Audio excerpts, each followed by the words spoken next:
Team. So I'm going to talk to you about reading a protractor. So you should kind of remember it from earlier this year when we were using a protractor. But we're going to just go through the steps really quick. So step 1, you should have a dot on your protractor in the middle at the base. You are going to take your vertex, so the point where your angles, like your lines meet to create an angle, you're going to put that right there. So this goes in the middle. Then you're going to line up the bottom line with either side. So either here or here. Make sure it's nice and straight, nice and flat. So once you've lined up your dots, you've lined up your line, you're going to go ahead and just read your protractor. So if you are starting over here and your 0 is on the inside, then you're going to read starting from the 0, okay? So 0, 10, 20, 30, 40, 50, 60, 70, 80, 90, 100, so on and so forth until 180.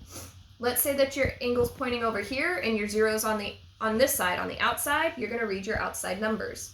So just read whatever numbers are, like follow the 0. Like if your 0's here, then you just stick, and it's on the outside, you stick with your outside numbers. If your 0's on the inside, you stick with your inside numbers. Okay? That's the hardest part for using a protractor, is just lining it up and then remembering to stick with your 0's. Okay? So stick with whatever side your 0's on. If it's on the inside, use the inside numbers. If it's on the outside, use the outside numbers. We're going to go ahead and label those steps real quick for you.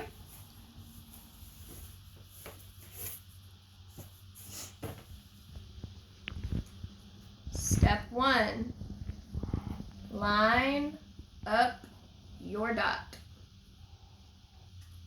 with the center of your angle. Okay? Line up your dot.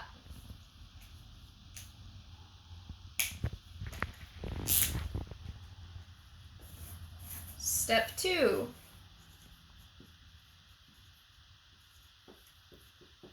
line up your bottom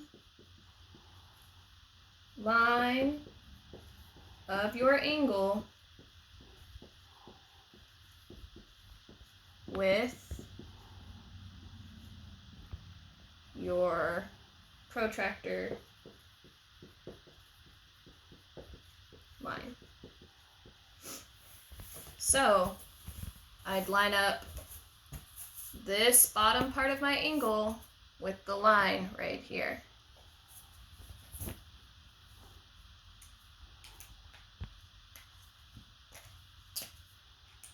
Step 3.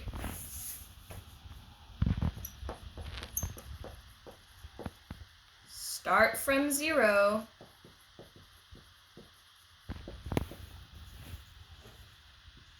On the side your angle line touches.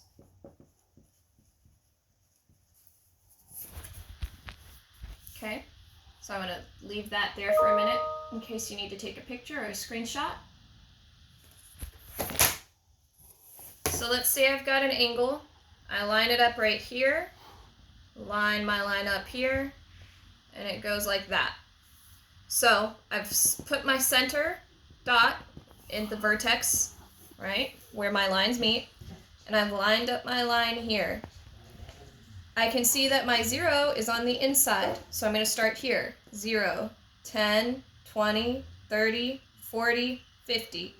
This angle is 50 degrees. There are going to be little tick marks. There should be 9 tick marks between each one. So if it stops on the actual 50 right here, perfect. If it stops a little bit before or a little bit after, count those tick marks. But it's important that I remember that since my 0 started on the inside, see my line is here, 0's on the inside, I stick with my inside numbers. All right, I love you all. If you have any questions, make sure you call me, text me, email me.